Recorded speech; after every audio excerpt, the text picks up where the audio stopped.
Você já parou para pensar até onde a mente humana pode ser moldada por situações extremas?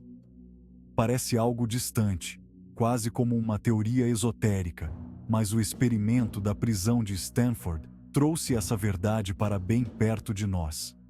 O que aconteceu ali não foi apenas um estudo científico, foi um espelho perturbador que revelou o lado obscuro da obediência e do poder. Um grupo de estudantes comuns, transformados em guardas e prisioneiros, rapidamente mergulhou em papéis que nunca imaginariam desempenhar. E o resultado foi chocante. Em poucos dias, a linha entre a razão e o abuso desapareceu completamente. Será que qualquer um de nós poderia ter o mesmo destino em uma situação parecida? O mais inquietante é que essa experiência não se limitou à sala de testes. Ela levantou questões sobre quem somos de verdade quando ninguém está olhando, sobre a fragilidade da nossa moralidade e como ambientes tóxicos podem corromper até os mais éticos. Em 2015, o experimento da prisão de Stanford foi lançado nos cinemas. O filme detalhou o infame experimento de 1971, no qual 24 estudantes universitários foram colocados em uma prisão. Agora, embora o experimento tenha durado 2 semanas, ele foi encerrado após 6 dias devido aos efeitos psicológicos que estava causando tanto nos guardas quanto nos prisioneiros. Então, o que realmente aconteceu no experimento da prisão de Stanford? Por que é tão infame? E o filme retrata tudo corretamente? Ou é apenas uma dramatização?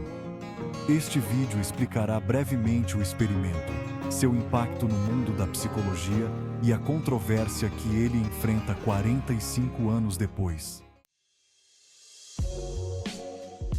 Então, primeiro de tudo, o que é o experimento da prisão de Stanford? Depois que o experimento de Milgram abalou o mundo da psicologia, muitas pessoas ficaram com perguntas sobre obediência, dinâmicas de poder e abuso de poder. Philip Zimbardo, professor em Stanford, queria explorar essas questões mais a fundo.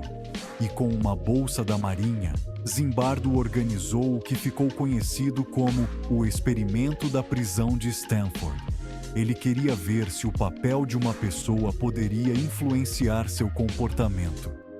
Zimbardo e sua equipe entrevistaram 70 candidatos em Stanford que estavam dispostos a participar do estudo por 14 dias e receber $15 por dia. Eles queriam garantir que escolhessem os participantes mais inteligentes e mentalmente saudáveis. Após restringir os candidatos a 24, os pesquisadores jogaram uma moeda e atribuíram os papéis. Metade dos participantes seriam prisioneiros, e a outra metade seria guardas. Então, os pesquisadores montaram um porão em Stanford para parecer uma prisão de verdade. Eles levaram muito a sério a ideia de tratar o experimento como uma simulação. Os prisioneiros foram realmente presos em público e levados para a prisão. Eles foram até fichados, tiveram suas impressões digitais registradas e foram revistados.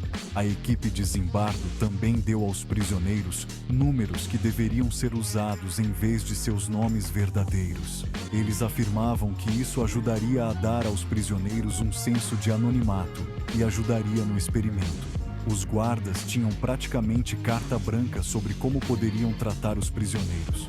Embora houvesse 2 regras principais, eles não podiam bater nos prisioneiros e não podiam colocá-los em confinamento solitário por mais de 1 hora. Philip Zimbardo desempenhou o papel de superintendente da prisão. Seus alunos de pós-graduação e parceiros de pesquisa também atuaram como membros da junta de condicional e como carcereiros. Os prisioneiros foram incumbidos de realizar certas atividades, como escrever uma carta para seus visitantes e fazer um pedido à junta de condicional explicando por que deveriam ser liberados. Os guardas também submetiam os prisioneiros a contagens, nas quais os forçaram a fazer polichinelos, flexões e outras tarefas humilhantes. Não demorou muito para que esses guardas começassem a abusar de seu poder. Um dia, um guarda realmente atingiu um dos prisioneiros com seu cacetete. No segundo dia, os prisioneiros tentaram se rebelar, e então suas camas foram retiradas. Para punir os prisioneiros, os guardas dispararam um extintor de incêndio dentro da cela. Os guardas usaram abuso físico e psicológico, incluindo privação de sono, para punir e intimidar os prisioneiros. Durante todo o estudo, os prisioneiros foram obrigados a usar vestidos e toucas de banho o tempo todo.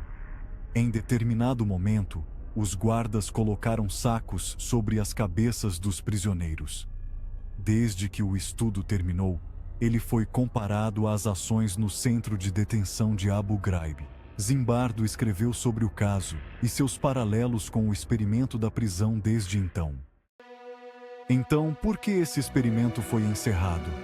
Bem, muito rapidamente, os guardas começaram a abusar de seu poder. Os prisioneiros começaram a desmoronar.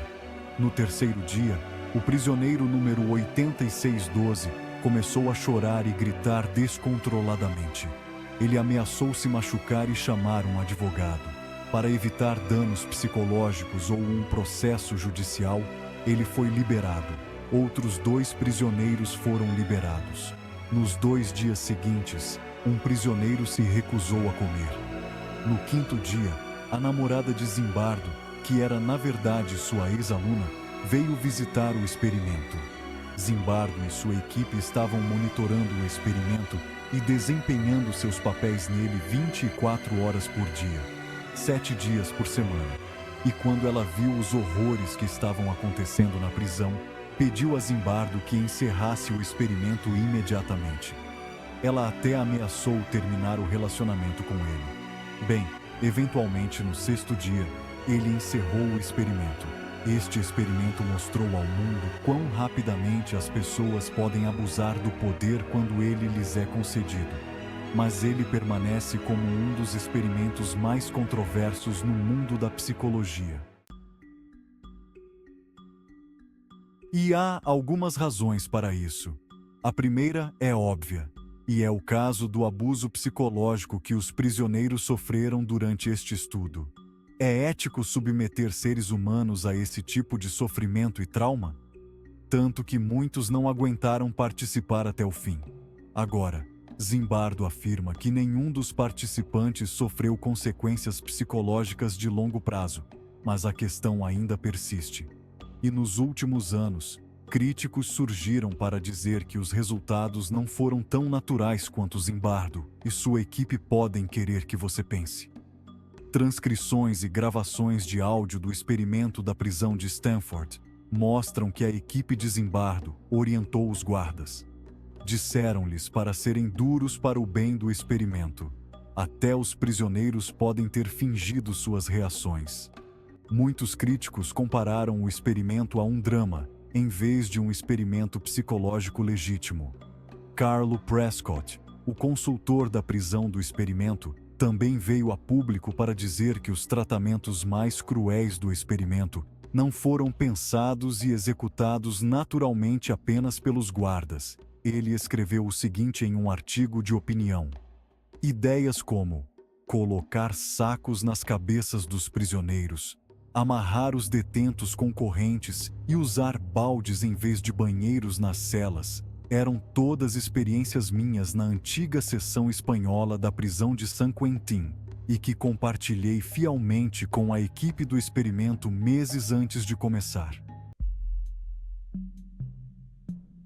Então você pode tirar suas próprias conclusões sobre isso, mas vamos falar um pouco sobre o efeito duradouro do experimento da prisão de Stanford. Parece ter levantado mais perguntas do que respondido. Onde os psicólogos devem traçar a linha ao submeter participantes a sofrimento em nome da ciência? E quão facilmente os psicólogos podem borrar as linhas entre um experimento e uma simulação ou um drama? E se o experimento da prisão de Stanford não responde exatamente às suas perguntas originais sobre dinâmicas de poder e obediência, que experimentos semelhantes podem?